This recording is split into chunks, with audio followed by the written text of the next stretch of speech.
Hello everyone, welcome to dynamic study.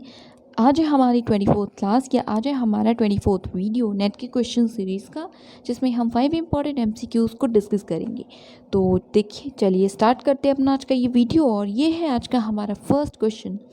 So question is, while reporting the result of assessment, a college teacher makes use of percentile ranks in place of scores obtained by his or her students. What kind of evaluation will it be called? तो basically एक college teacher हैं जिन्होंने अपने students के द्वारा जो भी marks पाए गए हैं उनके बजाय उन्होंने बेसिकली जो उनकी परसेंटाइल रैंक्स थी उनके स्टूडेंट्स की, उसके बेसिस पे रिज़ल्ट बनाया है, रिज़ल्ट प्रिपेयर किया है, रिपोर्ट किया है। तो ये किस टाइप का इवैल्यूएशन होगा? फर्स्ट है क्राइटेरिया रेफरेंस, सेकेंड है नॉर्म रेफरेंस, थर्ड है फॉर्मेटिव असेसमेंट या फोर्थ है समेटिव असेसमेंट। तो देखिए इसका आंसर क्या होगा। तो इसका आंसर होगा येस, नॉर्म रेफरेंस। क्योंकि जब हम या एज कोई भी टीचर हैं जो कि फाइनल रिज़ल्ट अपना बना रही हैं स्कोर्स के बेसिस पे, रैंक्स के बेसिस पे, तो यहाँ पे कोई कंपैरिजन इस प्री सेट क्राइटेरिया की बेसिस पे नहीं होता है, राइट। यहाँ पे क्या होगा कि परसेंटाइल रैंक्स की भी बात अगर हम करते हैं तो वो भी कोई प्री सेट क्राइटेरिया नहीं होगा, वो भी सिर्फ यहाँ पे इस बेसिस पे होगा कि आपको पता है ना परसेंटाइल, तो उस बेसिस पे होगा कि एज़ पर द परसेंटाइल, ठीक है, इस पर्टिकुलर कैंडिडेट की एमंग ऑल अदर्स यहाँ पे स्टैंड कर रहा है, यहाँ पे रैंक है, तो उसके हिसाब से इनकी रैंक यहाँ पे फर्स्ट होती है, ठीक है। यहाँ पे कोई एक प्री डिफाइंड क्राइटेरिया नहीं है या ऐसी चीज़ें नहीं है, राइट। क्योंकि एट दी एंड रिजल्ट तो सेम ही आ रहा है कि जैसे स्कोर के बेसिस पे भी अगर आप रिजल्ट बनाएंगे तो उसमें भी कोई प्रीसेट क्राइटेरिया नहीं होगा, ठीक है।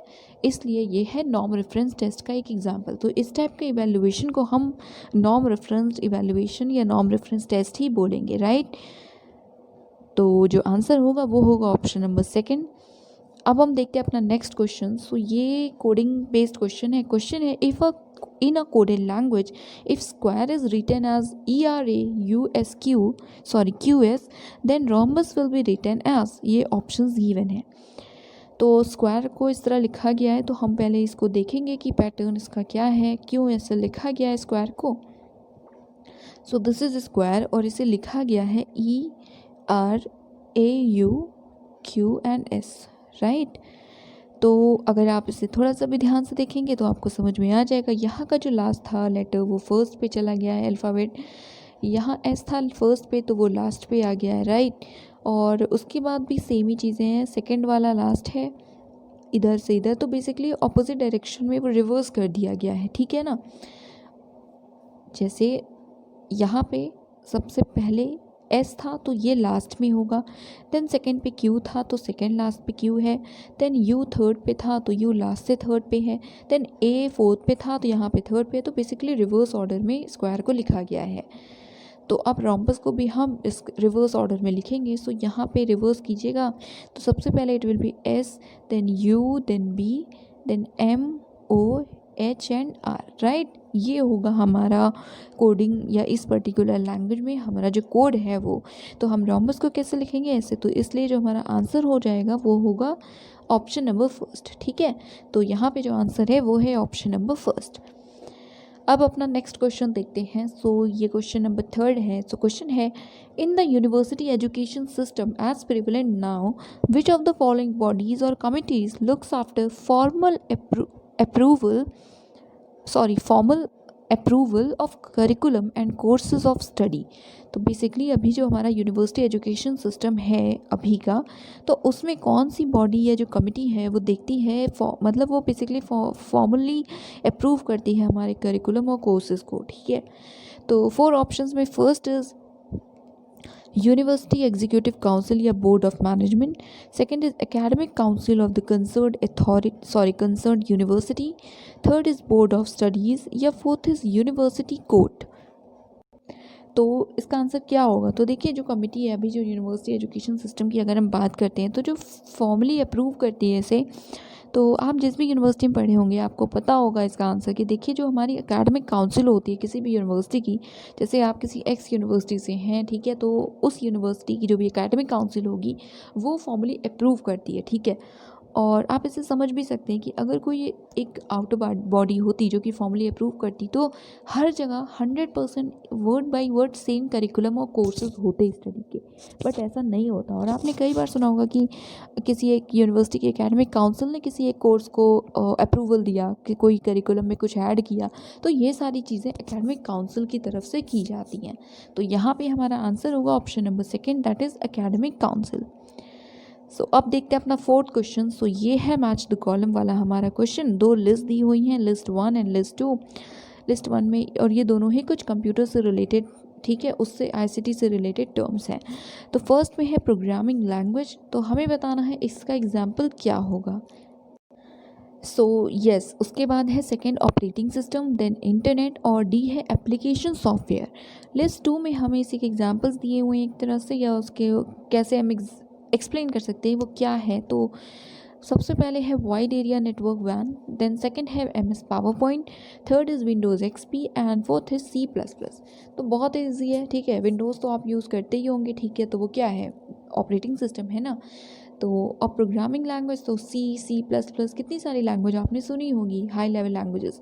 तो प्रोग्रामिंग लैंग्वेज हमारी है C++, देन ऑपरेटिंग सिस्टम है विंडोज़, राइट, और हमारा माइक्रोसॉफ्ट पावर पॉइंट, ये भी आप प्रेजेंटेशन देख रहे हैं तो ये भी फ़ोन के थ्रू ही हुआ है, ठीक है, प्ले हो रहा है, तो ऑब्वियसली ऐप है ये एक, राइट, एप्लीकेशन है, तो ये एक बेसिकली एप्लीकेशन सॉफ्टवेयर है।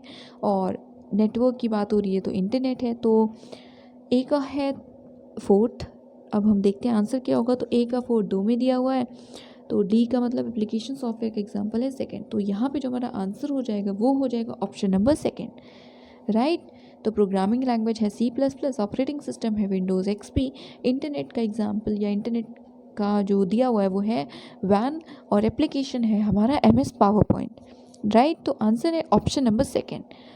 तो अब है ये हमारा आज का last question. So question is the action plan arising from the academic and administrative reforms committee appointed by the UGC with professor A Nanam या ज्ञानम, ठीक है, जी साइलेंट होगा, hope I hope, as its convener included which of the following. तो एक committee बनाई गई थी UGC के द्वारा, कमेटी का नाम दिया हुआ है, कमेटी थी academic and administrative reforms committee, ठीक है, UGC ने अपॉइंट किया था, और इनके कन्वीनर जो थे इस कमेटी के वो थे प्रोफेसर ए नानम या ज्ञानम, ठीक है। आई एम रियली सॉरी अगर मैं कुछ गलत प्रोनाउंस कर रही हूँ तो, ठीक है, please excuse me for that. उसके बाद तो आई वाज सेइंग कि ये जो कमेटी थी इन्होंने एक एक्शन प्लान इनकी तरफ से आया था, ठीक है। तो उस एक्शन प्लान में या उस जो भी इनका रिज़ल्ट था, इन्होंने जो भी सजेस्ट किया था, तो उसमें इनमें से क्या क्या चीज़ें हैं जो थी, ठीक है, 5 ऑप्शंस दिए हुए हैं, इनमें से क्या क्या था उस एक्शन प्लान में जो इस कमेटी के द्वारा सजेस्ट किया गया था। सो 5 जो पॉइंट्स दिए हैं वो ये हैं। So first is CBCS, that is choice based credit system. Second is vocationalization of higher education. C is curriculum development. D is deciding on the number of student faculty contact hours during a semester. And E is skill based courses and programs. तो कौन कौन से हैं वो हमें बताना है। Options में है first is A, B and C only, second is A, C and D only, third is B, C and D only, and fourth is C, D and E only. तो यस, अब इसका answer क्या होगा, तो wait, तो देखिए इसका answer क्या होगा। तो जब हम इस कमेटी की बात करते हैं तो देखिए CBCS 100% बिल्कुल CBCS को बताया गया था, या एक्शन प्लान में, इस कमेटी के एक्शन प्लान में CBCS इंक्लूडेड था, चॉइस बेस्ड क्रेडिट सिस्टम था। तो फर्स्ट और सेकंड ऑप्शंस ही होंगे, बाकी के दोनों एलिमिनेट आप कर सकते हैं। तो अब फर्स्ट और सेकंड में से आंसर क्या होगा। तो जब हम और भी ऑप्शंस देखते हैं तो देखिए वोकेशनल कोर्सेज़ या जो वोकेशनलाइजेशन है हायर एजुकेशन का, वो इस कमेटी की तरफ से सजेस्ट नहीं किया गया था, तो B पॉइंट नहीं होगा। तो इसलिए जो अब ऑप्शन बचता है वो है option number second, that is A, C and D only, ठीक है। तो चॉइस बेस्ड क्रेडिट सिस्टम हो, करिकुलम का डेवलपमेंट हो, या फिर स्टूडेंट और फैकल्टी के बीच में जो कॉन्टैक्ट होंगे, कॉन्टैक्ट आवर्स होंगे वो कितना हो, ये सारी चीज़ें डिसाइड हो, ये सभी जो है वो इस एक्शन प्लान के थ्रू ही निकल कर आए थे। तो इसलिए जो आंसर होगा वो होगा option number second, that is A, C and D only, right. तो इससे भी रिलेटेड एजुकेशन सिस्टम या जो कमिटीज़ हैं उनसे रिलेटेड वीडियोस हमारे चैनल पे अवेलेबल हैं, आप चाहें तो उन्हें गो थ्रू कर सकते हैं, उन्हें देख सकते हैं। तो ये थे आज के हमारे 5 questions. Thank you so much. Keep on watching, keep on learning.